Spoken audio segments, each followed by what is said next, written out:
उनसे जो 50 के हो चले। लेखक पंडित श्रीराम शर्मा आचार्य। मानव जीवन को सुविधा की दृष्टि से 2 भागों में बांटा जा सकता है, पूर्वार्ध, दूसरा उत्तरार्ध। यदि 100 वर्ष की आयु मानी जाए तो प्रथम 50 वर्षों को पूर्वार्ध और 51 से 100 वर्ष की आयु को उत्तरार्ध कहा जा सकता है।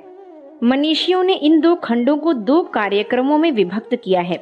प्रथम 50 वर्ष का समय समाज के सहयोग एवं अनुदान के आधार पर वह अपनी व्यक्तिगत शक्तियों और सुविधाओं को बढ़ाते हुए सुखोपभोग करता है, धन, मान, विनोद, परिवार आदि वैभव प्राप्त करते हुए विभिन्न प्रकार के लाभ एवं आनंद लेता है। उत्तरार्ध में इस ऋण अनुदान को चुकाता है ताकि उसे इस संसार से ऋणी होकर विदा न होना पड़े। इस जगत में ईश्वर की विधि व्यवस्था पूर्ण तथा नियमबद्ध है। जो व्यक्ति ऋणी बनकर मरते हैं वे उस ऋण भार को अगले जन्मों में चुकाते हैं। 84 लाख योनियों में से एक मनुष्य योनि को छोड़कर शेष सभी भोग योनियां हैं।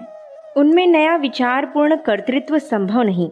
बुद्धि के अभाव में जो विधान उनके साथ जुड़ा हुआ है उसके अनुसार वे अपनी जिंदगी के दिन पूरे करते हैं। मनुष्य जीवन इसलिए नहीं मिला। मनुष्य जीवन सुख चैन के लिए, मौज मजा करने के लिए नहीं है। इसके साथ अगणित वैयक्तिक, पारिवारिक, सामाजिक उत्तरदायित्व एवं कर्तव्य जुड़े हुए हैं। प्रधानमंत्री को ऊंचा वेतन, कोठी, सवारी, नौकर आदि कितनी ही तरह की ऐसी सुविधाएं मिलती हैं जो अन्य सरकारी कर्मचारियों को नहीं मिलती। पर विशेष सुविधाओं के साथ साथ प्रधानमंत्री पर अनेक उत्तरदायित्व भी होते हैं। यदि वह उन्हें पूरा नहीं करता तो तत्काल पदच्युत कर दिया जाता है और सारे राष्ट्र की घृणा एवं भत्सरना का भागी बनता है। फौज के ऊंचे अफसर यदि अपना कर्तव्य पालन नहीं करते तो उन्हें कोर्ट मार्शल करके मौत के घाट उतार दिया जाता है।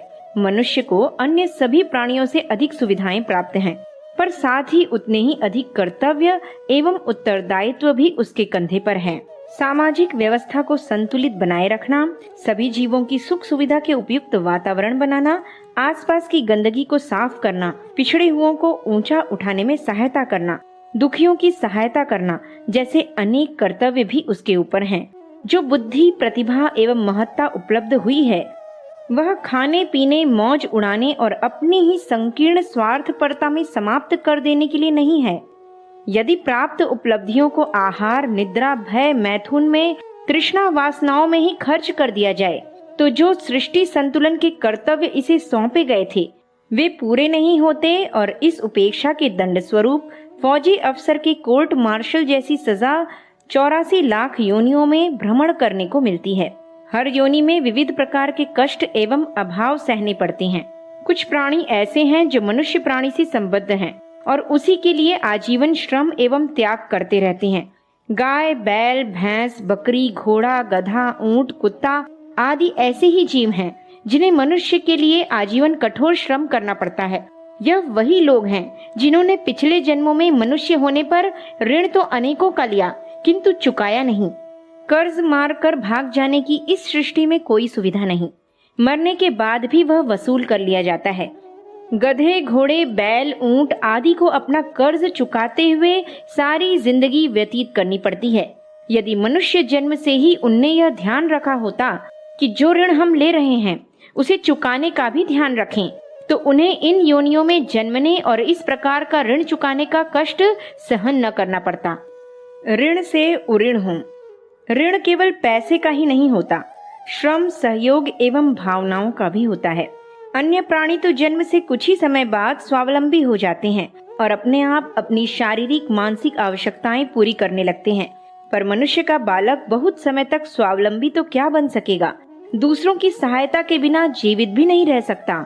माता उसे दूध न पिलाए, मलमूत्र न धोए, स्नान न कराए, कपड़े न पहनाए तो उसका जीवित रह सकना संभव नहीं। आरंभ में तो वह करवट तक नहीं बदल पाता, वह भी माता को ही बदलवानी पड़ती है। बड़ा होने पर जब तक अपनी कमाई न करने लगे तब तक उसे पिता की कमाई और माता की पाकशाला पर निर्भर रहना पड़ता है। भोजन, वस्त्र, निवास, मनोरंजन, जेवर, खर्च, फीस, पुस्तकें, दवा, दारू सभी खर्च तो अभिभावक उठाते हैं।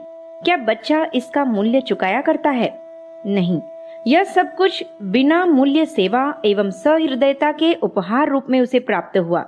अध्यापकों ने शिक्षा दी, उसकी फीस जरूर देनी पड़ी, पर वह ज्ञान जो मिला फीस से हजारों गुने अधिक मूल्य का था। शब्दों में उच्चारण से लेकर अक्षरों के लिखने तक का जो परिष्कृत स्वरूप सामने आया, उसमें हजारों वर्षों की, लाखों व्यक्तियों की सूझबूझ और श्रम साधना सम्मिलित है। फिर स्कूल में अक्षर और शब्द ही तो नहीं पढ़ाए जाते, इतिहास, भूगोल, गणित, विज्ञान, अनेक विषय सम्मिलित होते हैं।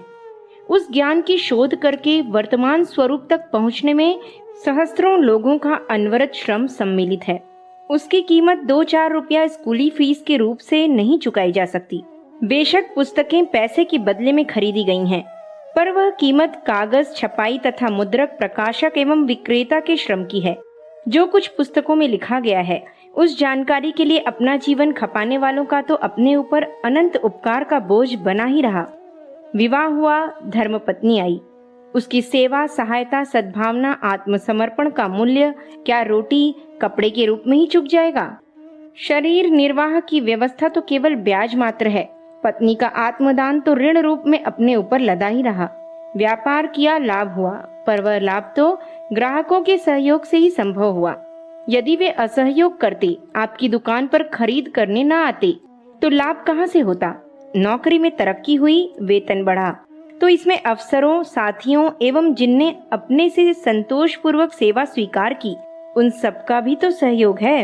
यदि वे सभी रुष्ट हो गए होते, तो वेतन बढ़ना तो दूर, नौकरी बनी रहना भी कठिन हो जाता। बीमारी के समय जिन चिकित्सकों ने उपचार किया और मृत्यु तक के खतरे को टाल दिया, उनके उपकार का मूल्य दवा की कीमत आदि के रूप में नहीं चुकाया जा सकता। वह तो औषधियों में पड़े सामान तथा बनाने वाले, बेचने वाले के परिश्रम का मूल्य है। जिस प्रयत्न और अध्यवसाय द्वारा चिकित्सा शास्त्र का निर्माण हुआ, औषधियों में पड़ने वाले पदार्थों में वनस्पतियों के गुणदोष की खोज हुई और सांगोपांग चिकित्सा पद्धति का ढांचा बनकर खड़ा हुआ, उसमें लगे हुए अगणित अन्वेषकों के अध्यवसाय का मूल्य कौन चुकावेगा? यह सब उपकार ही उपकार हैं। जितने भी सुख सुविधा के साधन हमें उपलब्ध हैं, उनमें से एक एक को बताने में चिर अतीत से अगणित लोगों का श्रम लगता रहा है और अब भी लाखों करोड़ों व्यक्तियों का श्रम लग रहा है। यदि ऐसा न हुआ होता तो एकाकी मनुष्य समस्त साधन सुविधाओं से वंचित रहकर आजन्म वन्य पशुओं की तरह किसी प्रकार जिंदगी के दिन पूरे कर रहा होता। अगणित व्यक्तियों के अगणित उपकार। अपने उपयोग में आने वाली एक छोटी सी वस्तु को लीजिए और देखिए कि उसे वर्तमान रूप में पहुंचने में कितने लोगों का श्रम लगा है। एक छोटे से रुमाल को लीजिए, वह कहां से आया, कैसे बना? इस प्रकार गंभीरता पूर्वक विचार कीजिए। किसान ने खेत में कपास बोई, उससे रुई बनी, सूत कता, कपड़ा बुना, दुकान पर आया, आपने खरीदा। मोटी दृष्टि से उतने ही लोगों का श्रम सहयोग उसमें लगा है, पर बारीकी से देखा जाए तो इस छोटी सी प्रक्रिया में ही अगणित लोगों का ज्ञान, श्रम सहयोग, अध्यवसाय एवं सद्भाव सम्मिलित मिलेगा। किसान ने जिस हल से खेत जोता, उसे बनाने में लुहार और बढ़ई का श्रम लगा। जो लोहा उसमें लगा, वह लोहे की खान में से निकलने के बाद गला, ढला, एक स्थान से दूसरे स्थान को ले जाया गया। खान से लोहा निकालने और उसे साफ करने में, बड़ी मशीनों के बनाने में अनेकों कारीगरों, इंजीनियरों का सहयोग मिला। इंजीनियरों ने वह चंद पुस्तकों से पढ़ा, वे पुस्तकें प्रेस में छपी। प्रेस और कागज बनाने में फिर अनेकों का श्रम एवं ज्ञान लगा। पुस्तकें, मशीनें आदि इधर से उधर लाने ले जाने में रेल, मोटर आदि वाहनों का उपयोग हुआ। इन वाहनों में छोटी बड़ी असंख्यों वस्तुएं लगीं और उनके बनाने, उपयोग करने से कितनों को ही बहुत कुछ करना पड़ा। इतनी लंबी बेल तो अकेले हल की फैल रही है। उस रुमाल के बनाने में हल के अतिरिक्त रुई उत्पन्न होने से लेकर कपड़ा बुने जाने और खरीदे जाने तक जो जो काम हुए हैं, उन सब की यदि ऐसी ही बेल फैलाई जाए तो पता चलेगा कि प्रत्यक्ष एवं परोक्ष रूप से करोड़ों व्यक्तियों का सहयोग किसी न किसी रूप से रुमाल में लग चुका है। रुमाल जैसी ढेरों चीजें हमारे दैनिक उपयोग में आती हैं। साबुन, शीशा, कंघी, तेल, मंजन, रुई, दियासलाई जैसी छोटी छोटी चीजों के बनाने में समाज के कितने लोग सहयोगी रहे हैं।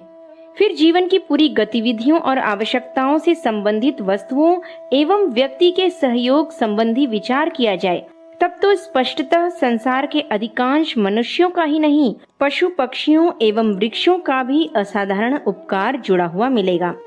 तात्पर्य है कि मनुष्य की बुद्धिमत्ता एवं प्रगति इस बात पर निर्भर है कि उसे दूसरों का कितना अधिक सहयोग मिला। भेड़िए ने आगरा जिले के खंदोली गांव के पास एक मनुष्य के बच्चे को उठा लिया और खाने के स्थान पर उसे पाल लिया। शिकारियों द्वारा उस भेड़िए को मारकर यह मनुष्य का 8 वर्षीय बालक पकड़ा गया तो उसकी बोलने, खाने, चलने आदि की सारी चेष्टाएं भेड़ियों जैसी ही थी। बच्चे को लखनऊ मेडिकल कॉलेज में रखा गया। उसका नाम राजू था। उसे मनुष्य की तरह रहने खाने की शिक्षा 8 वर्षों से दी जाती रही, पर वह अपने जंगली संस्कार नहीं छोड़ पाया। उससे प्रकट होता है कि यदि मनुष्य को दूसरों के सहयोग से वंचित रहना पड़े तो वह वन्य पशुओं से भी गया गुजरा अशक्त असमर्थ ही बना रहे। उसकी बुद्धिमत्ता का विकास तो सहयोग प्रवृत्ति के कारण हुआ है। परस्पर मिलजुल कर रहने और एक दूसरे की सेवा सहायता करने से ही मनुष्य की अब तक की सारी प्रगति संभव हुई। सहयोग से ही प्रगति संभव। मनुष्य पग पग पर दूसरों से उपकृत होता है। जो जितना सुखी, समृद्ध एवं प्रसन्न है, समझना चाहिए कि उसे दूसरों के उपकार का उतना ही अधिक लाभ मिला है। यह सहयोग जिसे जितना कम मिलता है वह उतना ही निराश, चिंतित, दुखी, असफल एवं अस्वस्थ पाया जाता है। जिसके परिवारी असहयोग रखे रहे होंगे, स्त्री का विरोध, पुत्रों की अवज्ञा, भाइयों का द्वेष चल रहा हो, तो उस घर में रहते हुए क्या सुख मिलेगा? जिसके स्वजन संबंधी स्नेह की वर्षा करते हैं, उसे आर्थिक या शारीरिक कठिनाई रहते हुए भी जीवन यापन करना भार नहीं लगता। प्रेम के आनंद का बखान करते करते कभी थकते नहीं। शास्त्रों में प्रेम को परमेश्वर का रूप बताया गया है। यह प्रेम पारस्परिक सहयोग का शारीरिक एवं मानसिक समीपता का ही दूसरा नाम है। जो जिसे प्रेम करता है उसे उसके उपकार एवं सहयोग की ही बात निरंतर सोचते रहना पड़ता है, और यह भाव जहाँ प्रेमी को लाभ पहुँचाता है वहाँ प्रेम करने वाले को भी कोई दोष प्रदान नहीं करता। जिसने इस संसार में जितना सुख पाया है, समझना चाहिए कि उसे दूसरों का उतना ही सहयोग मिला है। यह ठीक है कि उस सहयोग की अपने में पात्रता होनी चाहिए, अन्यथा कुपात्रता से खिन्न होकर उदार व्यक्ति भी अनुदार और सहयोगी भी द्वेषी बन जाएंगी। फिर भी पात्रता अपने आप में अपूर्ण है। सामने वालों का सद्भाव भी उसमें समन्वित होना चाहिए। हम जितनी प्रगति कर पाते हैं उसके मूल में किसका कितना सहयोग रहा है, इस पर उदार दृष्टि से विचार करें तो यह प्रतीत होगा कि अगणित व्यक्तियों की विभिन्न प्रकार की सज्जनता, सद्भावना एवं उदारता के फलस्वरूप ही अधिक सुखी एवं संतुष्ट रहने का अवसर मिला। उत्तरार्ध का श्रेष्ठता में सदुपयोग। जीवन का पूर्वार्ध प्रायः इसी प्रकार व्यतीत होता है, जिसमें व्यक्तिगत सफलताओं एवं सुखोपभोग का बाहुल्य रहता है। विद्या पढ़ने से लेकर विवाह होने और धन कमाने से लेकर संतान सुख तक जितने प्रकार की उपलब्धियां हैं, वे प्रायः इस पूर्वार्ध में अधिकाधिक मात्रा में मिल लेती हैं। अस्तु सहयोगियों का ऋण भी अधिकाधिक चढ़ जाता है। इन उपकारों का ऋण चुकाने के लिए जीवन का उत्तरार्ध निर्धारित किया गया है। अब तक लोगों का उपकार अधिक मिला और उसका बदला कम चुकाया गया था। अब उत्तरार्ध में यह क्रम बनाना है कि उपकार किया अधिक जाए, लिया कम जाए। हिसाब तभी तो बराबर होगा, अन्यथा जीवन के अंत तक यदि दूसरों की उदारता का लाभ ही अधिकाधिक मात्रा में लेते रहा गया, बदला न चुका, तो ऋण इतना अधिक चढ़ जाएगा कि शरीर त्यागने का अवसर आने तक उसका भार असहनीय दिखाई देने लगेगा। सृष्टि के समस्त प्राणियों की अपेक्षा अधिक उत्कृष्ट मानव जीवन हमें ईश्वर ने इसलिए प्रदान किया है कि उसमें सन्निहित अगणित श्रेष्ठ सामर्थ्यों को इस प्रकार खर्च किया जाए कि इस संसार को अधिकाधिक सुख, शांतिमय, श्रेष्ठ एवं सुंदर बनाने के ईश्वरीय प्रयोजन में सहायता मिल सके। यदि ऐसा न होता तो मनुष्य को ही ऐसे दिव्य जीवन का लाभ क्यों देता? अन्य प्राणियों को इन विशेषताओं से वंचित क्यों रखता? किसी की अच्छी, किसी की बुरी परिस्थितियों वाला शरीर देने में यूं ईश्वर का पक्षपात दिखता है, पर वस्तु स्थिति यह है कि ऐसा उसने विशेष प्रयोजन के लिए ही किया है। उसने आशा रखी है और कामना की है कि मानव प्राणी इन अतिरिक्त उपलब्धियों का सृष्टि संतुलन की व्यवस्था में सहयोगी बनकर सदुपयोग करेगा। पर जब मनुष्य उस निर्धारित कर्तव्य की ओर से मुंह मोड़कर खड़ा हो जाता है और दूसरों से अधिकाधिक सहयोग बटोरता हुआ अपने व्यक्तिगत लाभ का उपार्जन करता रहता है, तो ईश्वर को निराशा ही होती है। उसकी दृष्टि में मनुष्य कर्तव्य त्यागने के पाप का अपराधी ही ठहरता है। स्वार्थी जीवन बिताना आध्यात्मिक दृष्टि से एक अपराध है। सामाजिक दृष्टि से ऋण बटोरने और कर्जदार बनने जैसा अनैतिक है। दोनों ही दृष्टि से जो पापी अपराधी बनता चला जाता है, वह आगे फिर मनुष्य जन्म न पा सकेगा। उसे निकृष्ट कष्टदायक योनियों में भ्रमण करना पड़ेगा। कानून तोड़ने वाले और दूसरों के साथ अन्याय बरतने वाले अपराधी न्यायालय से दंड पाते हैं और जेल खाने की कठोर यातनाएं भुगतते हैं। इसी प्रकार वे व्यक्ति जिनने सारा जीवन स्वार्थपरता में गंवा दिया, मनुष्य शरीर त्यागते ही कीट पतंगों जैसी योनियों में चले जाते हैं और अभावग्रस्त कष्ट साध्य जीवन व्यतीत करते हैं। गधा, घोड़ा, ऊंट, बैल, कुत्ता आदि बनकर उनका ऋण चुकाते हैं, जिनका सहयोग लिया तो बहुत कुछ था, पर बदला चुकाने से कतराते रहे थे। मनुष्य कर्म करने में स्वतंत्र होने से ऋण समेटने की चतुरता करने और बदला चुकाने में आनाकानी कर जाने को स्वतंत्र है, पर उस कुटिलता के दंड से बच नहीं सकता। ईश्वर की इस सुव्यवस्थित सृष्टि में न्याय की, कर्मफल की समुचित व्यवस्था विद्यमान है। यहाँ कोई चालाक धूर्तता के आधार पर मनमानी नहीं कर सकता। आज के दुष्कर्मों का फल कल तो उसे भोगना ही होता है। आज अपनी बारी है तो स्वार्थपरता बुद्धिमानी जैसी लगती है, पर कल जब न्याय का पलड़ा ऊपर होगा और अपने को नारकीय यंत्रणाएं सहने को विवश होना पड़ेगा, तो आज जिसे चतुरता समझकर गर्व किया जाता है, कल वही परले सिरे की मूर्खता प्रतीत होगी। श्रेष्ठ परंपरा का पालन करें।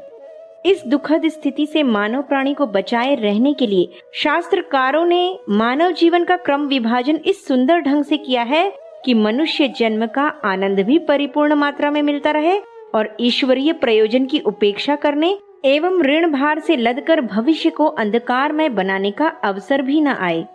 यह व्यवस्था पूर्वार्ध उत्तरार्ध के विशेष कार्यक्रमों के रूप में हमारे सामने है। 4 आश्रमों में ब्रह्मचर्याश्रम और गृहस्थाश्रम जन सहयोग का लाभ लेकर अधिक सशक्त बनने और उपलब्धियों का भौतिक आनंद लेने के लिए हैं। यद्यपि इनमें भी साथ साथ प्रत्युपकार करते रहने का विधान है, पर उत्तरार्ध को तो ऋण चुकाने के परमार्थ में लगाना ही आवश्यक माना जाता है। यदि 100 वर्ष की आयु मानी जाती है तो 50 वर्ष बाद उत्तरार्ध प्रारंभ हो जाता है। यद्यपि आजकल 100 वर्ष कोई बिरला ही जीता है, बहुधा 70-80 तक भी कम ही पहुंच पाते हैं। इस दृष्टि से तो उत्तरार्ध और भी जल्दी 40 से ही आरंभ हो जाना चाहिए, पर चूंकि पूर्वकालीन व्यवस्था को भी अपने लाभ की दृष्टि से ठीक माना जाए, तो भी 50 वर्ष के बाद आरंभ होने वाला जीवन काल ऋण चुकाने की दृष्टि से किए जाने के लिए है। इसी अवधि में वानप्रस्थ एवं संन्यास आश्रम आते हैं। उनकी उपयोगिता एवं आवश्यकता भी वैसी ही है जैसे जीवन के पूर्वार्ध में विद्या पढ़ने, विवाह करने और पैसा कमाने की। देखा जाता है कि जो विद्या नहीं पढ़ते, गृहस्थ नहीं जमा पाते या रोटी नहीं कमा पाते, उनसे लोग घृणा करते हैं और उसे असफल मानते हैं। किंतु आश्चर्य यह है कि उत्तरार्ध के लिए जो जीवन क्रम निर्धारित है, उसकी उपेक्षा करने वालों को घृणा एवं तिरस्कार की दृष्टि से नहीं देखा जाता। होना यही चाहिए कि जिस प्रकार स्कूल जाने से कतराने वाले किशोर को हर कोई धमकाता है और रोटी न कमाने वाले प्रौढ़ की आवारागर्दी की भत्सना करता है, उसी प्रकार 50 वर्ष का हो जाने पर भी वानप्रस्थ ग्रहण न करने और समाज का ऋण चुकाने में तत्पर न होने का प्रमाद बरतता है, उसकी भी सर्वत्र निंदा एवं भत्सना की जाए। यह अवसर होते हुए भी जो ऋण नहीं चुकाता, कर्ज मारकर भागने की नियत रखता है, वह अनैतिकता अपनाने वाला व्यक्ति लोगों की दृष्टि में गिरा हुआ रहता है।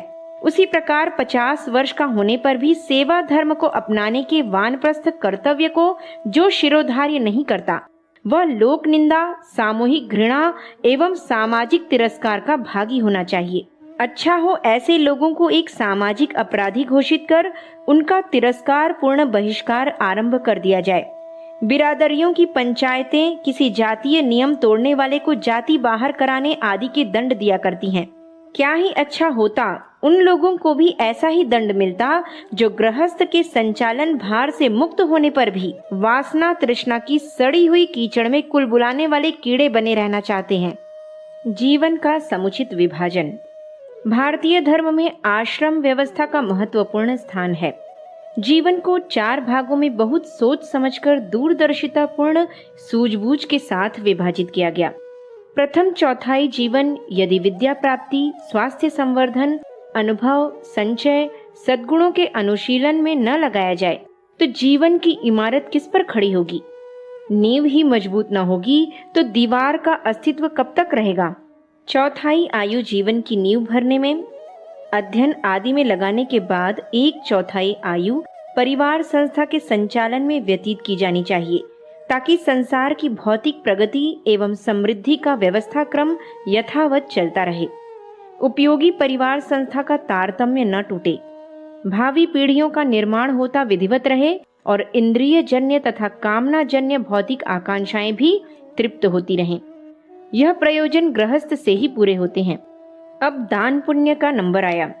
जैसे ही बड़ी संतान गृहस्थ का बोझ संभालने लायक हो जाए, वैसे ही उसके ऊपर पारिवारिक उत्तरदायित्वों को धीरे धीरे सौंपते रहना चाहिए और अपनी उंगली पत्थर के नीचे से निकालते चलना चाहिए। विश्वास हो जाए कि बड़े बच्चे ने घर संभाल लिया तो फिर प्रायः सारा ही समय सामाजिक ऋण चुकाने में लग जाना चाहिए। यही वानप्रस्थ का प्रयोजन है। मनुष्य जाति की नैतिक, मानसिक, सामाजिक प्रगति की पूरी संभावना वानप्रस्थ आश्रम पर निर्भर है। समाज का आध्यात्मिक एवं धार्मिक विकास इसी आश्रम की सफलता एवं सुव्यवस्था पर टिका हुआ है। लोक शिक्षण के लिए अनुभवी, चरित्रवान एवं निस्वार्थ कार्यकर्ता चाहिए। वे कहाँ से मिलें? अल्प आयु के नवयुवकों में उत्साह एवं शारीरिक चेतना तो होती है, पर अन्य कई त्रुटियां उनमें रहती हैं। अतिरिक्त इच्छाएं उन्हें काम और लोभ की ओर खींच ले जाती हैं।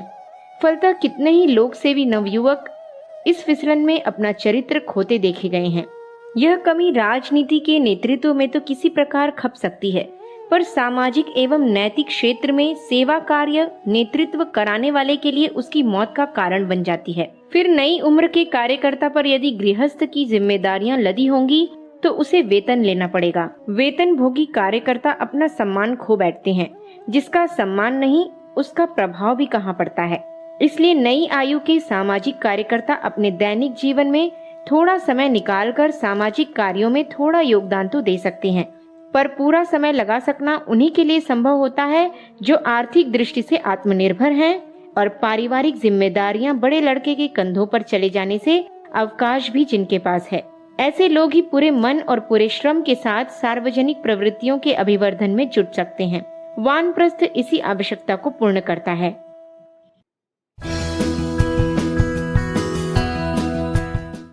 उनसे जो 50 के हो चले। लेखक पंडित श्रीराम शर्मा आचार्य। धार्मिक नेतृत्व का उत्तरदायित्व। जन समाज की सद्भावना एवं सत् प्रवृत्तियों को जागृत रखने के लिए जिन उज्जवल व्यक्तियों का नेतृत्व एवं कर्तृत्व आवश्यक है, वे प्रायः वानप्रस्थ आश्रम में से ही मिलते हैं। वे न मिले तो सार्वजनिक एवं सामूहिक रचनात्मक प्रयत्नों का गतिशील रहना कठिन हो जाए। अवकाश, अनुभव, सद्भाव और सत् प्रयोजनों के सम्मिश्रण से वानप्रस्थ जन जागरण की महती आवश्यकता को पूर्ण करता है। और प्राचीन काल में समस्त शिक्षण संस्थाओं को वानप्रस्थ लोग ही चलाते थे। कथा प्रवचनों के माध्यम से लोकमानस को सुसंतुलित रखते थे, रचनात्मक प्रवृत्तियों का संचालन करते थे, सम्मेलन सत्र, धर्मानुष्ठान एवं विचार गोष्ठियों की व्यवस्था करते एवं घर घर जाकर सन्मार्ग का पथ प्रदर्शन करते थे। जहाँ भी अनीति व्यवस्था एवं अविद्या को पनपते देखते, वहाँ उसका विरोध करने डट जाते थे। इस प्रकार साधु ब्राह्मणों की एक बड़ी आवश्यकता यही आश्रम पूरी करता था। समाज को तपे हुए अनुभवी और निस्वार्थ पथ प्रदर्शक प्रचुर मात्रा में मिलते रहते थे। उसी दशा में उसका सबल, समृद्ध, सुसंस्कृत एवं सुविकसित रहना स्वाभाविक ही था। भारतीय समाज की संसार भर में जो श्रेष्ठता मानी जाती रही है, उसमें वानप्रस्थों को महत्वपूर्ण योगदान रहा है। ब्राह्मणों के 2 वर्ग हैं, एक जन्मजन्य, दूसरे कर्मजन्य। जन्मजन्य ब्राह्मणों में समुचित संस्कार के अभाव में दोष रह सकते हैं, पर जिसने ढलती आयु में संसार के अनुभवों से तृप्त होकर लोक मंगल के लिए अपना जीवन समर्पित किया है, उसके फिसलने की संभावना कम ही रहती है। अनुभवी और क्रमबद्ध वानप्रस्थ, फिर वे किसी भी वर्ण में क्यों न जन्मे हों, एक सच्चे ब्राह्मण, एक सच्चे साधु की ही आवश्यकता पूर्ण करते हैं। कर्मजन्य ब्राह्मणों की उपयोगिता और भी अधिक असंदिग्ध रहती है। ऐसे देव पुरुष जिस देश में बढ़ेंगे, उसका सब प्रकार कल्याण ही कल्याण होगा। आज की परिस्थितियों में ऐसे लोक नेताओं की अत्यधिक आवश्यकता है। गंदगी ज्यादा फैली हो तो सफाई करने वाले भी अधिक ही चाहिए। संक्रामक बीमारियों का प्रकोप हो रहा हो तो चिकित्सक एवं परिचर्याकर्ताओं की भी आवश्यकता बहुत होगी। भयंकर अग्निकांड का दावा नल धधक रहा हो तो उसे बुझाने वाले स्वयंसेवक भी अधिक चाहिए। शत्रुओं की प्रबल सेना का मुकाबला करने के लिए रक्षा बल की संख्या भी अधिक ही होनी चाहिए। इन दिनों ऐसी ही परिस्थितियां हैं। नैतिक, सामाजिक, आर्थिक, बौद्धिक, शारीरिक, मानसिक हर दृष्टि से अपना पिछड़ पिछड़ गया है। उसे संभालने, सुधारने एवं उठाने के लिए सबल, समर्थ एवं प्रतिभा संपन्न वानप्रस्थों की जितनी अधिक आवश्यकता है, उतनी और किसी की नहीं। समाज को खोखला करने में लगी हुई कुरीतियों, अंध परंपराओं, मूढ़ मान्यताओं एवं अनैतिक आकांक्षाओं से तेजस्वी वानप्रस्थों के अतिरिक्त और कौन लड़ेगा? असंगठित, अवसादग्रस्त, गुण कर्म स्वभाव की मलिनता से आक्रांत जनता का उद्धार कौन करेगा? अकर्मण्यता, विलासिता और भौतिकता की मूर्छा में पड़े हुए इस राष्ट्र लक्ष्मण को संजीवन बूटी लाकर वानप्रस्थ हनुमान के बिना और कौन पुनर्जीवित करेगा? आज आड़े समय में मातृभूमि की पुकार योगी एवं वानप्रस्थों के लिए है। आगे बढ़कर आएं और अपनी जिम्मेदारियां संभालें तो कायाकल्प होते देर न लगे। आज के दुर्दिन कल ही स्वर्णिम सौभाग्य के रूप में परिणत होते हुए दृष्टिगोचर होने लगे। सम्मिलित परिवार का स्वर्णिम सूत्र।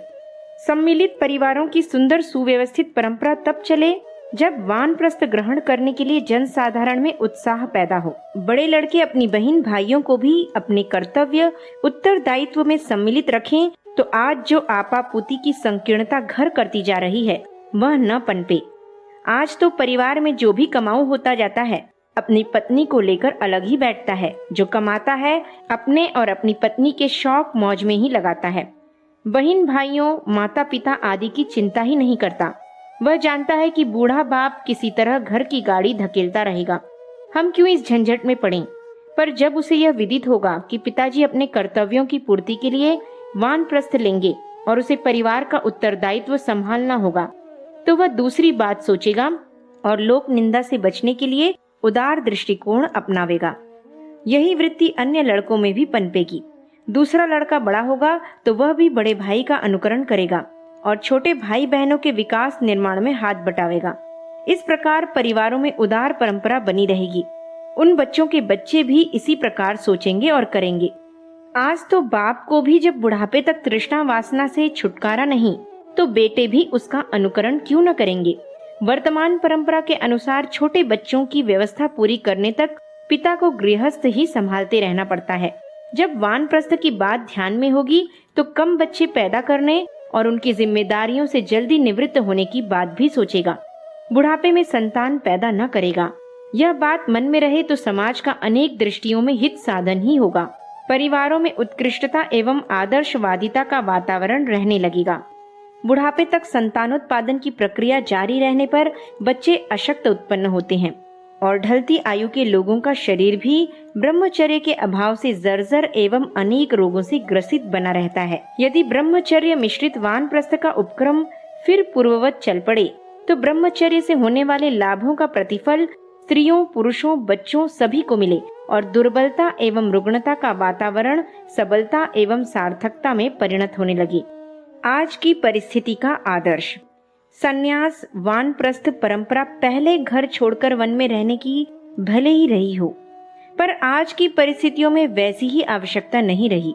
न तो अब प्राचीन काल जैसे वन रहे, न उनमें ऐसे कंदमूल फल होते हैं जिनसे हर ऋतु में आनंद पूर्वक गुजारा हो सके। जंगलों में रहने वाले साधु लोग भी अन्नाहार ही करते हैं और वह भी उन्हें गृहस्थों से ही जुटाना पड़ता है।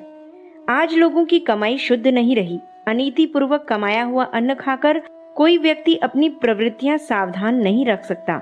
भिक्षा जीवी संत महात्माओं को आलस्य एवं अवसाद घेरे रहता है। मन में कुमार्ग दौड़ता है, भजन में मन नहीं लगता, क्योंकि जिस दान से उनका रक्त और मन बनता है वह सात्विक नहीं होता। अन्यान्योपार्जित धन जहाँ जाता है वहीं गड़बड़ी फैलाता है। इसलिए अब न साधु को न वानप्रस्थ को, किसी को भी जहाँ तक संभव हो भिक्षा जीवी नहीं होना चाहिए। इस दृष्टि से गुजारे का प्रबंध अपने घर से ही रखना चाहिए। जिन्हें आजीविका की हानि से पूर्ण स्वावलंबन प्राप्त नहीं है, आधा समय उपार्जन के लिए और आधा समय लोक सेवा के लिए लगाकर भी इस व्रत का पालन कर सकते हैं। रोटी कपड़े का प्रबंध घर में रखना चाहिए। इसके बदले दोपहर तक आधा दिन परिवार की देखभाल की व्यवस्था में लगाना चाहिए। वैसे भी जिस घर में रहना होता है उसकी व्यवस्था की देखभाल करना, मार्गदर्शन करना, परामर्श देना और संभालना सुधारना मानवोचित कर्तव्य है। जब दूसरों के सुधारने एवं सेवा करने का कार्यक्रम बनाया है तो अपने घर वालों को उस सेवा लाभ से विमुख क्यों रखा जाए। घर छोड़ने की तनिक भी आवश्यकता नहीं है, इसी घर में रहना चाहिए। हाँ, मोह ममता के बंधन तोड़ देने चाहिए। अपने घर वालों को भी जनता मात्र मानकर इसकी यथोचित सेवा करते रहना चाहिए। यह मोह बंधन शिथिल करने इसलिए आवश्यक हैं कि आत्मीयता की छोटी सीमा का बंधन तोड़कर व्यापक क्षेत्र में विस्तृत हो सके और सेवा धर्म पूरे मनोयोग के साथ पालन किया जाता रहे। अगले जन्मों की उत्तम गति भी मोह बंधन तोड़ने से ही होती है, अन्यथा जीव लौटकर फिर घर के ही समीप अपनी वासना के द्वारा खींचा चला आता है। मोहग्रस्त की मुक्ति नहीं हो सकती। सीमित दायरे में अपने को बांधे रखने वाला असीमितता का, आध्यात्मिकता का आनंद नहीं ले सकता। अतएव वानप्रस्थ को ममता त्याग के लिए कहा गया है। घर की एक कोठरी अलग से अपने लिए ले लेनी चाहिए या खेत बगीचे में एक झोपड़ी बनाकर रहने लगना चाहिए। अकेला रहना, अपनी कोठरी को ही अपना एकांत तपोवन मान लेना वानप्रस्थ आश्रम के उपयुक्त है। पत्नी का यदि बच्चों में लगाव हो तो उसका इन्हीं के साथ रहना उचित है, पर यदि वह भी आत्म कल्याण के लिए लोक सेवा का व्रत धारण करे तो दो साथी साधुओं की तरह वह भी पति के साथ रह सकती है। पत्नी को त्यागने की आवश्यकता नहीं है, पर शरीर आसक्ति को त्याग देना चाहिए। उसे स्वामी नहीं वरन छोटा भाई मानना चाहिए। वानप्रस्थ संस्कार विवेचन। जन्म और मरण की अवधि में 2 बार संचय काल और 2 बार उपयोग काल आता है। बालकपन और बुढ़ापा संचय काल हैं और यौवन तथा परलोक भोग उपयोग काल हैं। संचय की अवधि में जो इकट्ठा कर लिया जाता है, उपभोग काल में उसी का आनंद उपलब्ध होता है।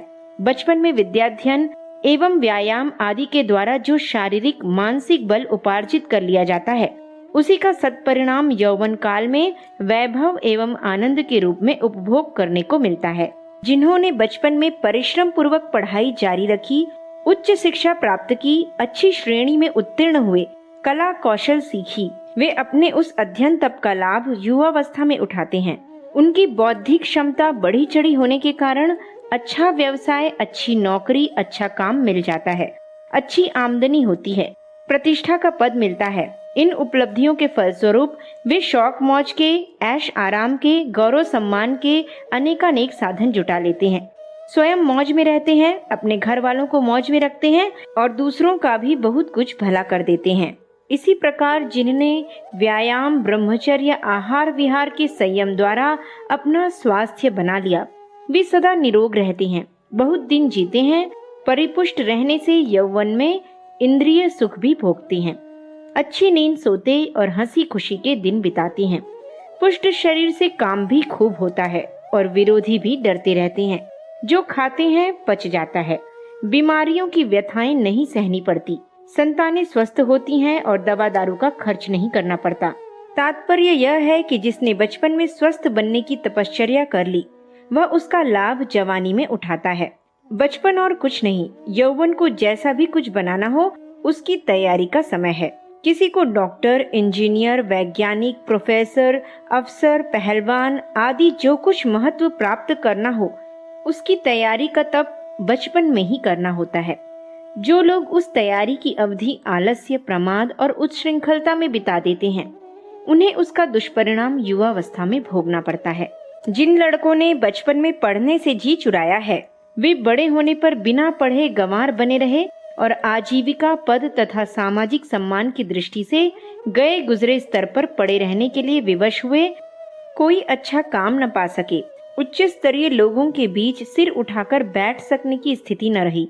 इसी प्रकार जिनने व्यायाम न किया, आहार विहार में असंयम बरता, ब्रह्मचर्य तोड़ा, उनको जवानी आने से पूर्व ही बुढ़ापे ने धर दबाया, तरह तरह की बीमारियों के शिकार बने रहे, देह से कुछ महत्वपूर्ण काम न हो सका, दवा दारू में पैसा उड़ता रहा, देह कष्ट पाती रही, इंद्रिय सुख भोगने का सौभाग्य ही न मिला, संतानें दुबली हुईं, अल्प अवधि में ही काल कवलित हो गईं। जब तक जिए तब तक भी दूसरे उपहास, उपेक्षा अथवा तिरस्कार की दृष्टि से देखते और घृणा भरा व्यवहार करते रहे। बलवान शत्रुओं ने सताने में कमी न छोड़ी, अपनी दुर्बलता अपने को ही डराती एवं परेशान करती रही। बचपन में शरीर बल संचय के कर्तव्य की जो उपेक्षा की गई थी, उसका दंड यौवन में भुगता ही जाना था, भुगतना भी पड़ा। संचय काल की बर्बादी उपभोग काल में विपत्ति बनकर सामने आती है। यह एक सुनिश्चित तथ्य है। जिन्हें यौवन काल समुचित स्थिति में व्यतीत करने की महत्वाकांक्षा हो, उन्हें बचपन एवं किशोर अवस्था में उसके लिए आवश्यक तप करना ही होता है। इसके बिना और कोई रास्ता युवावस्था को शानदार बनाने का है नहीं। अपवाद की बात दूसरी है। छप्पर फाड़ कर किसी को दौलत मिले तो यह उसका पूर्व संचित भाग्य ही कहा जाएगा, पर आमतौर से ऐसा होता नहीं। होता यही है कि जो किया जाता है उसका फल मिलता है। इसलिए क्या अभिभावक, क्या अध्यापक, क्या शुभचिंतक, क्या अच्छे मित्र, सभी किशोर और नव युवकों को यही नेक सलाह देते हैं कि वे पूरी मेहनत, एकाग्रता और दिलचस्पी से अपने बौद्धिक एवं शारीरिक विकास में लगे रहें। जो लड़के इस सलाह को मान लेते हैं वे आगे चलकर सुख पाते हैं। जो इन परामर्शों पर कान नहीं धरते, उन्हें समय आने पर उस उपेक्षा का बेतरह पश्चाताप करना पड़ता है। दृश्य यौवन की तरह एक अदृश्य यौवन भी है। स्थूल की अपेक्षा सूक्ष्म की शक्ति एवं महत्ता कहीं अधिक होती है। स्थूल शरीर की तुलना अधिक सामर्थ्यवान है। शरीर बल की तुलना में बुद्धि बल का उपयोग अधिक है। ठीक उसी प्रकार मरणोत्तर का महत्व इस दृश्य यौवन की अपेक्षा हजारों लाखों गुना अधिक है। दिखने वाली जवानी 10-20 वर्ष ठहरती है, पर मरने के बाद स्वर्ग नरक की अवधि उसकी तुलना में बहुत अधिक लंबी होती है। उसमें मिलने वाले सुख एवं दुखों का स्तर भी जवानी में मिलने वाली थोड़ी सी सुविधा असुविधाओं की तुलना में कहीं अधिक गहरा है। स्वर्ग में जो आनंद है वह सांसारिक पदार्थों में कहाँ। नरक में जो व्यथा वेदना है, स्थूल जगत उसका 1000वां अंश भी नहीं। यहाँ तो सुख दुख बटाने वाले भी कई मिल जाते हैं, पर वहाँ तो सब कुछ अकेले ही सहना पड़ता है। यौवन उसे कहते हैं जिसमें शक्तियाँ पूर्ण रूप से विकसित हों। सांसारिक जीवन में हमारी अंतः चेतना बहुत करके प्रसुप्त स्थिति में पड़ी रहती है। इंद्रिय लिप्सा एवं सांसारिक आकर्षण एवं मानसिक भ्रम जंजाल उसे दबाए बैठे रहते हैं, पर मरणोत्तर काल में वे सभी हट जाते हैं और अंतः चेतना अपने प्रौढ़ रूप में विकसित होती है। तब उसके सुख दुख की अनुभूतियां भी तीव्र हो जाती हैं। स्वर्ग नरक के सुख दुखों का स्तर इसलिए इस संसार की अपेक्षा बहुत अधिक बढ़ा चढ़ा होता है। नए जन्म की सारी भूमिका भी इसी मरणोत्तर यौवन में बन जाती है। जिस प्रकार युवावस्था में जैसा होता है वैसा ही संतान का भी स्वास्थ्य होता है। ठीक इसी प्रकार प्राणी को मरणोत्तर काल में जैसी संवेदनाएं भुगतनी पड़ती हैं, ठीक उसी स्तर का पुनर्जन्म भी होता है। नरक भोगने वाले प्राणी संसार में उतरते हैं तो उन्हें नीच योनियों में कष्टकारक परिस्थितियों में जन्मना पड़ता है, और जो स्वर्ग से आते हैं वे अपनी आत्मिक स्थिति के अनुरूप उत्कृष्ट स्तर के वातावरण में जन्मते और महत्वपूर्ण जीवन यापन करते हैं। उच्च स्तरीय सुख के लिए उच्च स्तरीय तप। इस मरणोत्तर जीवन को सुखी एवं समुन्नत स्तर का बनाने के लिए बुढ़ापे में तैयारी करनी पड़ती है। जिस प्रकार बचपन की सीमा रेखा से यौवन जुड़ा हुआ है, उसी प्रकार बुढ़ापे की सीमा रेखा से मरणोत्तर यौवन जुड़ा हुआ है। इसलिए उस सूक्ष्म अदृश्य किंतु महान यौवन की तैयारी भी ठीक इन्हीं दिनों करनी पड़ती है। जिन्होंने अपनी ढलती आयु का ठीक उपयोग कर लिया, उनने मरणोत्तर यौवन को सुव्यवस्थित बनाने की योजना बना ली। किंतु जो उस महत्वपूर्ण अवधि को आलस्य, प्रमाद और माया मोह में गंवाते रहे, उनका महान मरणोत्तर यौवन उसी प्रकार अंधकारमय बनता है जैसा कि उच्छृंखल और आवारा बच्चों का सांसारिक जीवन अस्त व्यस्त रहता है, कितने ही बेवकूफ लड़के अपनी ढीठता में इतने ग्रसित होते हैं कि भावी जीवन के बिगड़ने की बात में उन्हें कोई सार दिखाई नहीं देता। उसी तरह कितने ही बूढ़े ऐसे अदूरदर्शी होते हैं कि वे अजर अमर बने रहने पर विश्वास करते हैं और मरणोत्तर यौवन की समस्याओं को फूटी आंख से भी नहीं सोचना चाहते। उस संबंध में सोचने की उन्हें फुर्सत ही नहीं मिलती। नाती पोतों की ममता उन्हें छोड़ती ही नहीं। जो कमाना, जो करना, जो सोचना, सो सब बेटे पोतों के लिए ही। इस प्रकार के मूर्ताग्रस्त बुढ़े, फिर चाहे वे पढ़े लिखे हों या अनपढ़, सच्चे अर्थों में मूढ़मती कहे जाएंगे। आज हमारा समाज उच्छृंखल लड़कों और अदूरदर्शी मंदमती बूढ़ों से भरा पड़ा है। फलस्वरूप हम प्राचीन गौरव गरिमा से दिन दिन नीचे गिरते हुए पतन के गहरे गर्त में गिरते चले जा रहे हैं। इस स्थिति को बदलना ही होगा। नव निर्माण की युग परिवर्तन की समस्या इसी प्रकार हल होगी। बालकों में अनुशासन, संयम, परिश्रम एवं शिष्टाचार की भावनाएं विकसित करके उन्हें सांसारिक प्रगति में योगदान कर सकने योग्य बनाना आवश्यक है। उसी प्रकार वयोवृद्धों को कहना होगा कि वे मरणोत्तर जीवन को समुन्नत बनाने की तैयारी में लग जाएं। यह तैयारी दोहरे लाभ की है। उनका निज का परलोक स्वर्गीय सुख शांति से परिपूर्ण होगा। पुनर्जन्म की महती संभावना रहेगी एवं मुक्ति का आनंद मिलेगा। साथ ही इस प्रयोजन की पूर्ति के लिए जो साधना करनी पड़ेगी वह संसार में सर्वतोमुखी सद्भावना उत्पन्न करने की दृष्टि से अत्यंत महत्वपूर्ण सिद्ध होगी। वे करेंगे तो अपने आत्म कल्याण का कार्य, पर उसके फलस्वरूप विश्व शांति में जो योगदान मिलेगा वह लोक कल्याण की दृष्टि से भी अत्यंत महत्वपूर्ण माना जाएगा। इसलिए दूरदर्शी महर्षियों ने भारतीय जीवन के अंतिम अध्याय को जिस प्रकार व्यतीत करने की परंपरा बनाई है उसमें दोहरा लाभ है। वृद्ध पुरुष अपना परलोक तो सुधारते ही हैं, साथ ही संसार की भी इतनी बड़ी सेवा करते हैं कि इस लोक में स्वर्ग के अवतरण का मनोरम दृश्य दिखाई देने लगता है। जन साधारण को उनके इस तप से गुलाब या चंदन की सुगंधी की तरह अनायास ही महत्वपूर्ण लाभ मिलता है। ढलती उम्र का तकाजा है वानप्रस्थ। पारिवारिक जिम्मेदारियां जैसे ही हल्की होने लगें, घर को चलाने के लिए बड़े बच्चे समर्थ होने लगें और अपने छोटे भाई बहनों की देखभाल करने लगें, तब वयोवृद्ध व्यक्तियों का एकमात्र कर्तव्य यही रह जाता है कि वे पारिवारिक जिम्मेदारियों से धीरे धीरे हाथ खींचें और क्रमशः वह भार समर्थ लड़कों पर बढ़ाते चलें। ममता को परिवार की ओर शिथिल कर समाज की ओर विकसित करते चलें। सारा समय घर के लोगों के लिए ही खर्च न कर दें, वरन उसका कुछ अंश क्रमशः अधिक बढ़ाते हुए समाज के लिए समर्पित करते चलें। घर छोड़कर एकांत कुटी में जा बैठना और भजन के नाम पर निष्क्रिय जीवन बिताने लगना आजकल लोगों ने भक्ति या वैराग्य का रूप मान लिया है।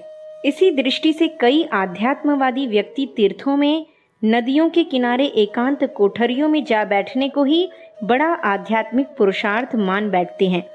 यह धारणा अज्ञानांधकार युग के निराशावादी और अकर्मण्य लोगों ने फैलाई, जिसके फलस्वरूप आज 80 लाख व्यक्ति धर्म के नाम पर निष्क्रिय अनुपयोगी जीवन बिताते हुए भिक्षुक बने हुए जनता पर भार बनकर जी रहे हैं।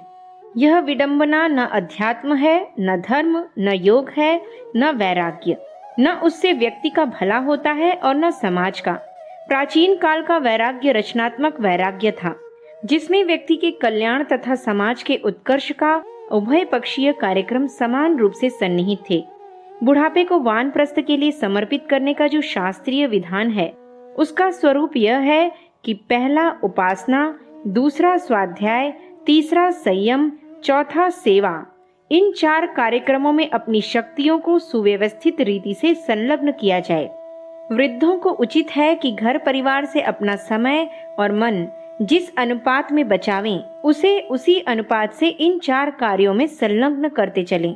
वानप्रस्थ का अर्थ घर छोड़कर किसी दूर देश में चले जाना कदापि नहीं।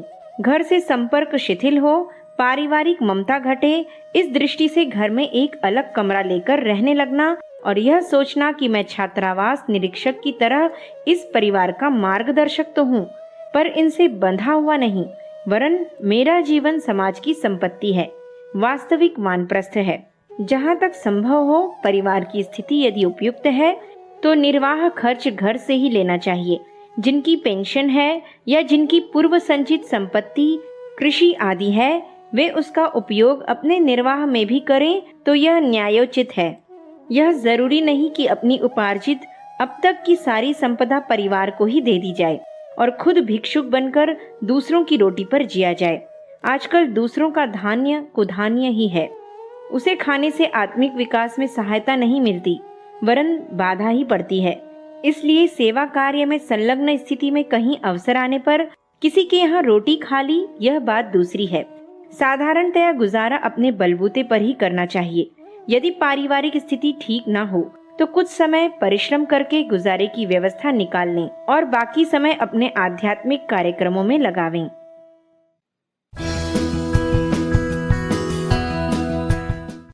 उनसे जो 50 के हो चले।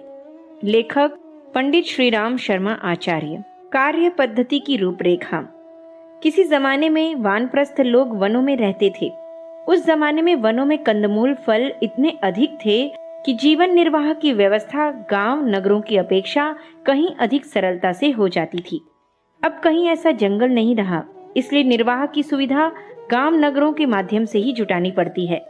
अतएव निवास का प्रबंध भी वैसा ही करना उचित है। प्राचीन काल में वानप्रस्थी पीत वस्त्र धारण करके ऋषियों के गुरुकुलों में छात्रों की तरह ही स्वाध्याय करते थे। बच्चों की पढ़ाई में और बूढ़ों की पढ़ाई में अंतर तो होता है, पर रीति एक ही है। वानप्रस्थों को अपना मानसिक विकास करने के लिए स्वाध्याय की अनिवार्य आवश्यकता रहती है। प्राचीन काल में वानप्रस्थ संयम की दृष्टि से ब्रह्मचर्य और आहार के संबंध में पूरी कड़ाई बरतते थे। आज की परिस्थिति में इतनी ढील रखी जा सकती है कि इंद्रियों का संयम अधिकाधिक सावधानी से किया जाए, पर ऐसा कोई व्रत न लिया जाए जो टूट जाए तो आत्मग्लानि में जलना पड़े। उपासना का द्वार गृहस्थ और विरक्त सबके लिए समान रूप से खुला है। गृहस्थी की उपासना बहुत थोड़ी चल पाती है और अनियमित भी हो जाती है। वानप्रस्थ इस संबंध में अधिक तत्परता बरतें।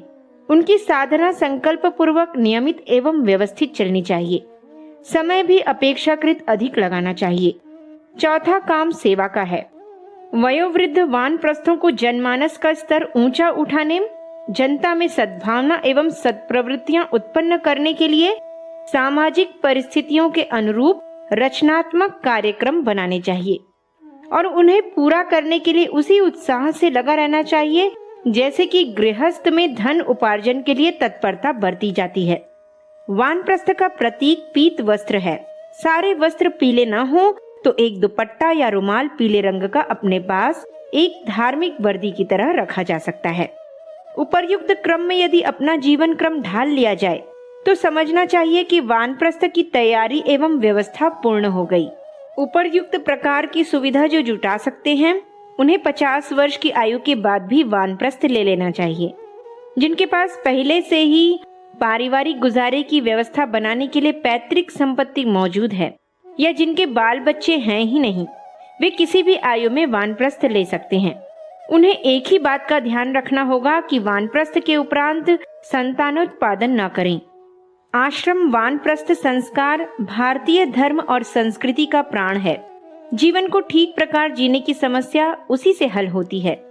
युवावस्था के कुसंस्कारों का शमन एवं प्रायश्चित इसी साधना द्वारा होता है। जिस देश, धर्म, जाति तथा समाज में उत्पन्न हुए हैं उनकी सेवा करने का, ऋण मुक्त होने का अवसर भी इसी स्थिति में मिलता है। इसलिए जिन भी नर नारियों की स्थिति इसके लिए उपयुक्त हो उन्हें वानप्रस्थ लेना चाहिए। एक प्रतिज्ञा बंधन में बंध जाने पर व्यक्ति अपने जीवन क्रम को तदनुरूप ढालने में अधिक सफल होता है।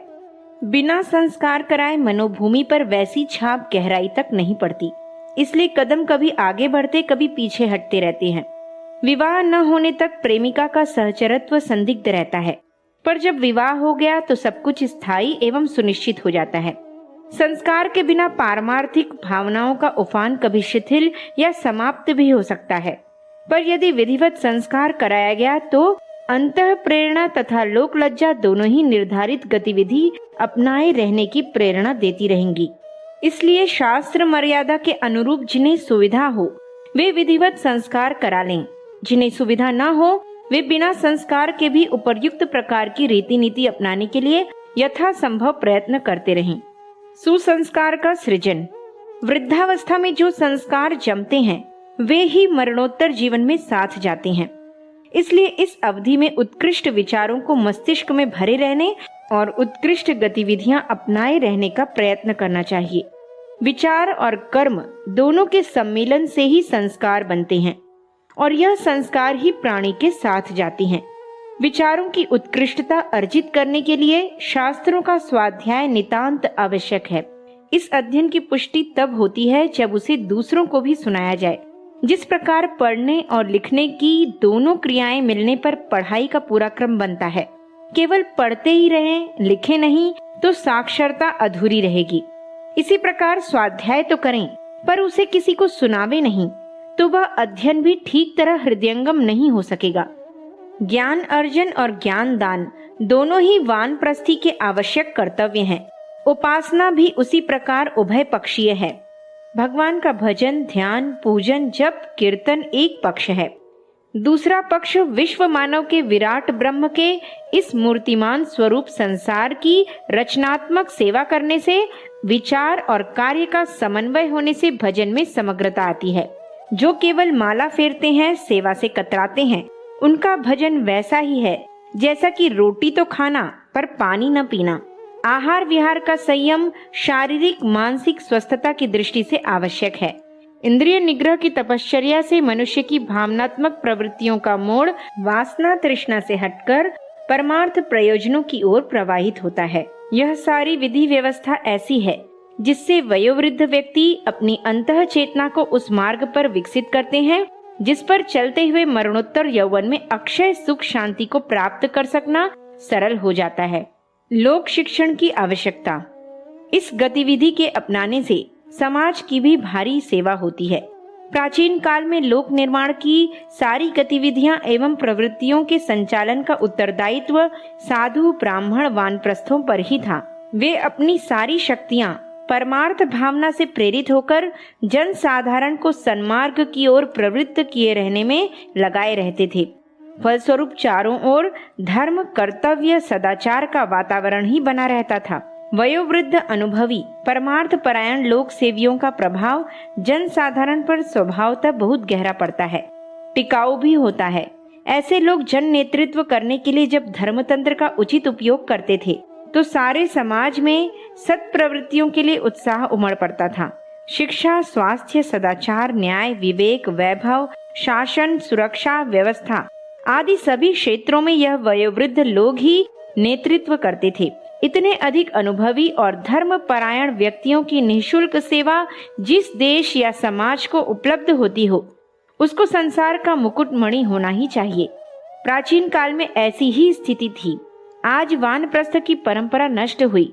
बूढ़े लोगों को लोभ मोह के बंधनों में ही ग्रसित रहना प्रिय लगा तो फिर देश का पतन अवश्यम भावी था, हुआ भी, हो भी रहा है। यह पुण्य परंपरा पुनः सजीव हो। प्रयत्न यह किया जाना चाहिए कि समाज में पूर्वकाल की भांति यह प्रथा प्रचलित हो कि हर ढलती आयु का व्यक्ति वानप्रस्थ लेकर पारमार्थिक जीवन जिए और समाज द्वारा विविध विध प्राप्त हुई सुख सुविधाओं का ऋण वृद्धावस्था में समाज सेवा का व्रत लेकर चुकाए, अपना परलोक सुधारे, जीवन सार्थक करे और संसार को सुरम्य बनाने में समुचित योगदान करे। मूल प्रयोजन समझा जाए। वानप्रस्थ का मूल प्रयोजन अपनी आत्मीयता एवं ममता को छोटे से परिवार तक सीमित न रखकर विश्व मानव तक विस्तृत एवं विकसित कर देना है। आत्मोन्नति इसी को तो कहते हैं। आत्मा तो सीढ़ियों पर चढ़ती है और न उसकी धन, वजन, पद आदि की दृष्टि से उन्नति होती है। जितने छोटे दायरे में पहले अपनेपन का भाव सीमित था, वह यदि बढ़ता है, विस्तृत होता है, अनेकों परिवार अपने ही परिवार दिखते हैं और अनेकों व्यक्ति अपने ही कुटुंबी लगते हैं, तो समझना चाहिए कि आत्मा की उसके दृष्टिकोण एवं सद्भाव की वृद्धि हुई है। यही प्रगति आत्मा को परमात्मा एवं नर को नारायण बनाती है। जब तक मनुष्य अपने शरीर एवं परिवार को ही अपना मानेगा तथा अन्य शरीरों के प्रति परायेपन का भाव रखेगा, तब तक वह बंधनों में बंधा हुआ ही कहा जाएगा।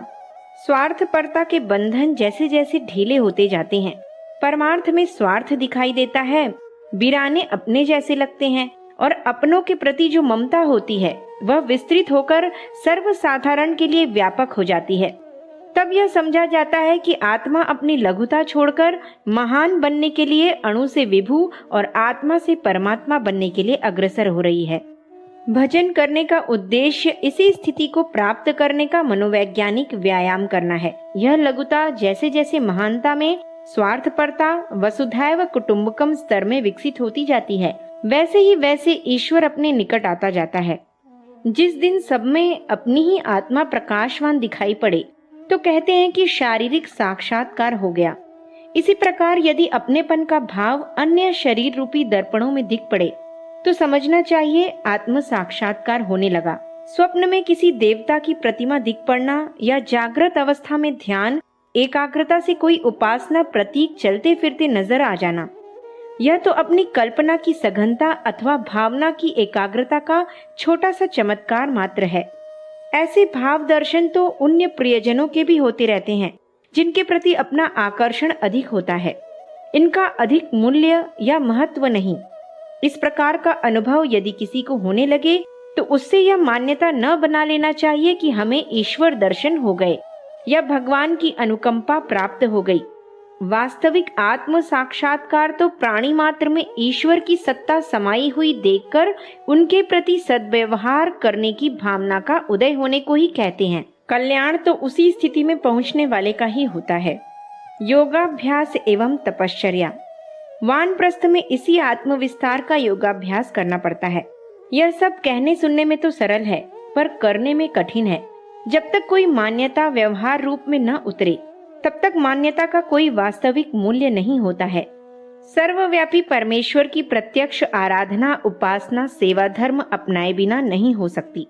इसलिए वानप्रस्थ में नर नारायण की सेवा के लिए विस्तृत कार्यक्रम बनाना पड़ता है और अपने अधिकांश समय श्रम धन एवं मनोयोग इसी प्रयोजन के लिए समर्पित करने होते हैं। यह कर्म पद्धति विशुद्ध रूप से योग साधना एवं तपश्चर्या है।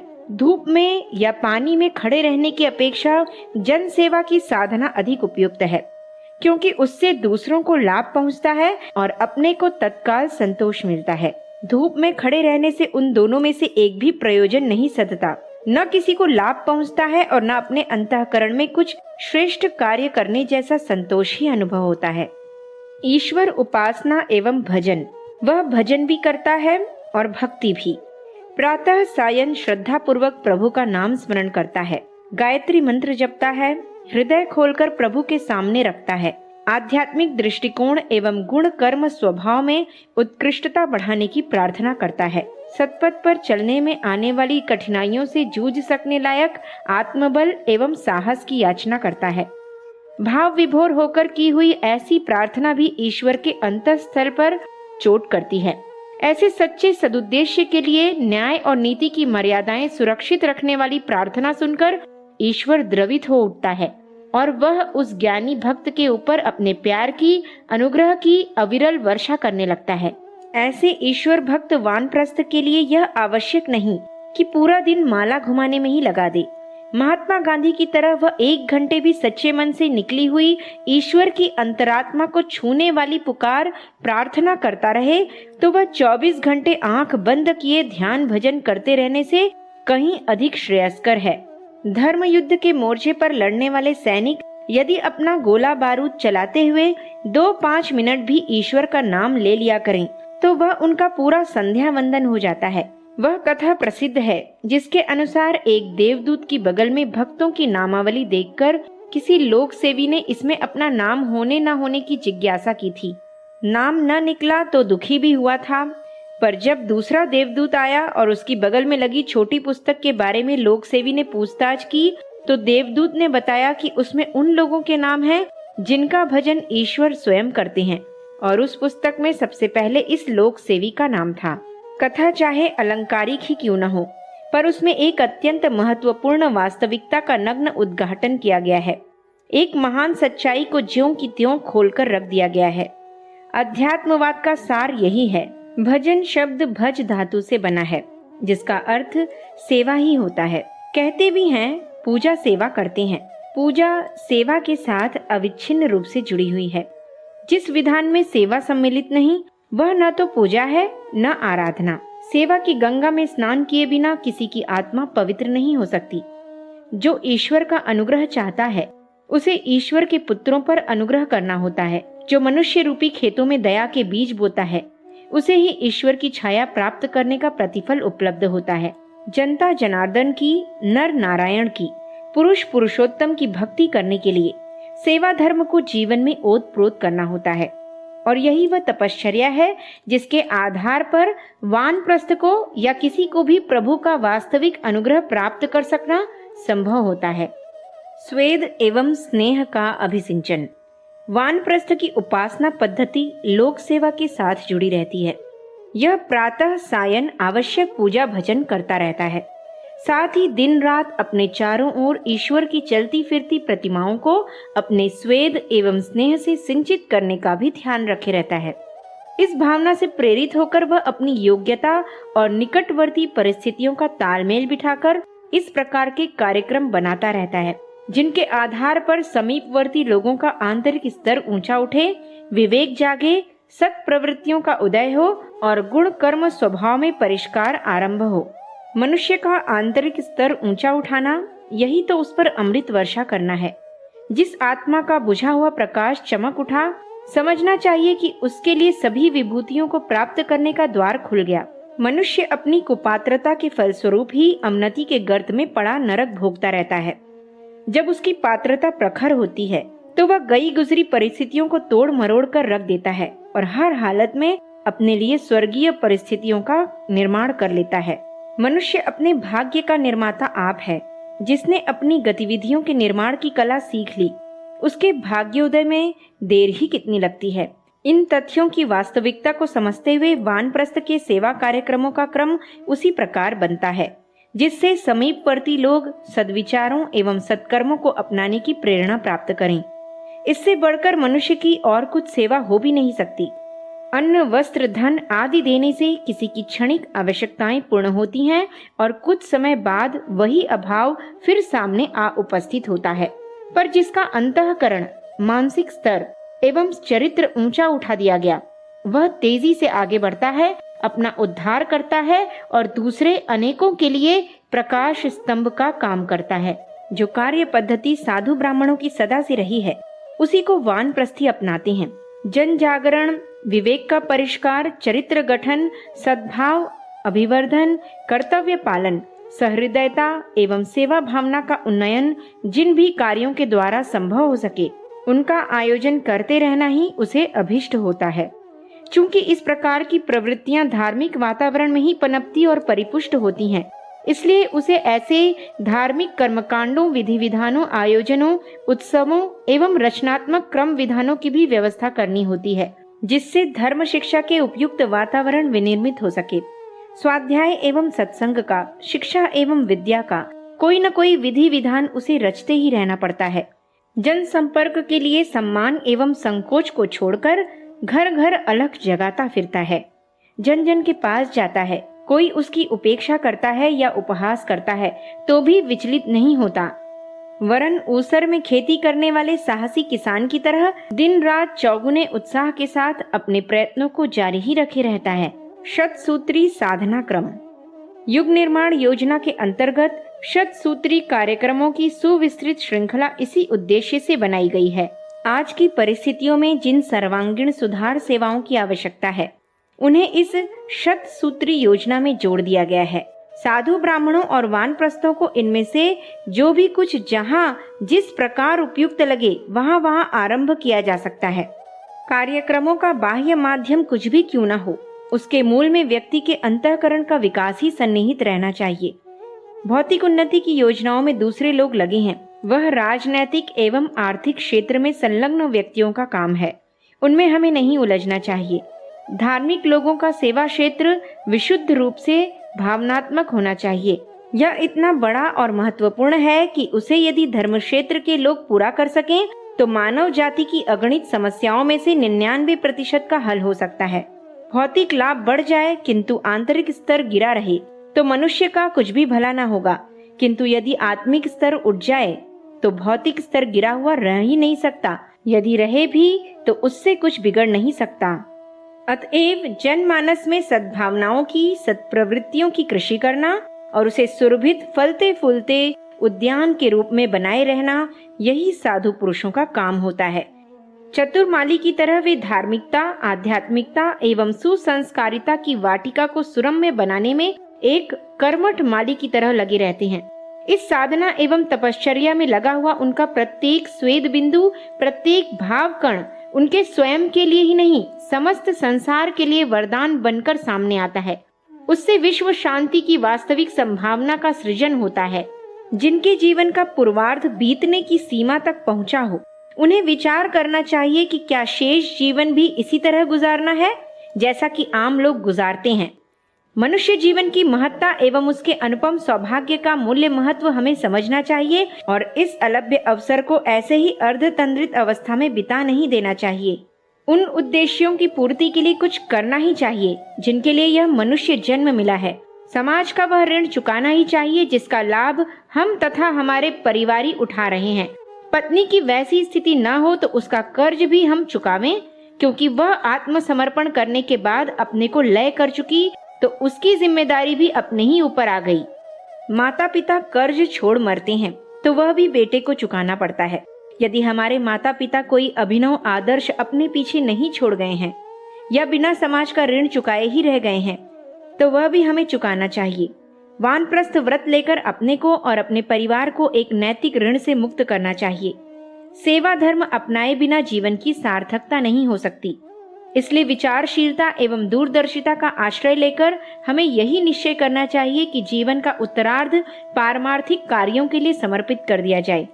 जन्म जन्मांतर की यातना सहकर आज जो हमने यह मानव जीवन पाया है, इस अमूल्य जीवन का सदुपयोग कर परमात्मा सत्ता का ज्ञान प्राप्त करें।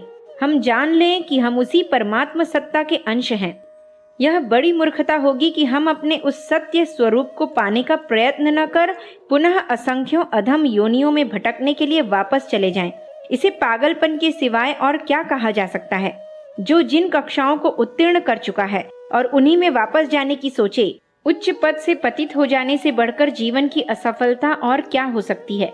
पर यदि हम परमात्मा को पाने के लिए उसके उपाय में समय रहते नहीं लगते तो इस अमूल्य मानव जीवन की निस्सारता एवं असफलता की आशंका बनी ही रहेगी। अतः उस उच्च स्थिति को पाने तक हमारा पावन कर्तव्य है कि हम ईश्वर प्राप्ति को शेष जीवन की अनिवार्य आवश्यकता बनाकर तदनुरूप जीवन व्यतीत करें। स्मरण रखिए, जिसको जीवन के सदुपयोग की चिंता हो गई, जिसने सत्य का, धर्म का तथा पवित्रता का अवलंबन ग्रहण कर लिया, उसे अपने अंदर आत्म संतोष और बाहर से सहयोग एवं सम्मान की तरंगें उठती दिखाई देंगी और वह परमानंद में निमग्न होकर मानव जीवन भर की सफलता का रसास्वादन कर रहा होगा। ईश्वर ने हमें इस कर्म क्षेत्र में मुख्यतः भेजा ही इसीलिए है कि हम सत्कर्म और सात्विकी साधना तथा उपासना करके दैवी मार्ग पर अग्रसर हों और जीवन को उच्चतर बनाते हुए अपने महान लक्ष्य को प्राप्त करें। अतः श्रद्धा, लगन व दृढ़ आत्मविश्वास के साथ अपने इस शेष जीवन को लक्ष्य प्राप्ति के निमित्त उत्सर्ग करने में नियोजित कीजिए।